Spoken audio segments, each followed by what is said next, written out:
Got these intake port and intake manifold plugs that I made in order to not have to use tape while working on the working on a fuel pump or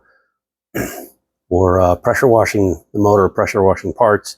Also for sandblasting the intake manifold. This intake manifold, as you can see, nice sandblasting.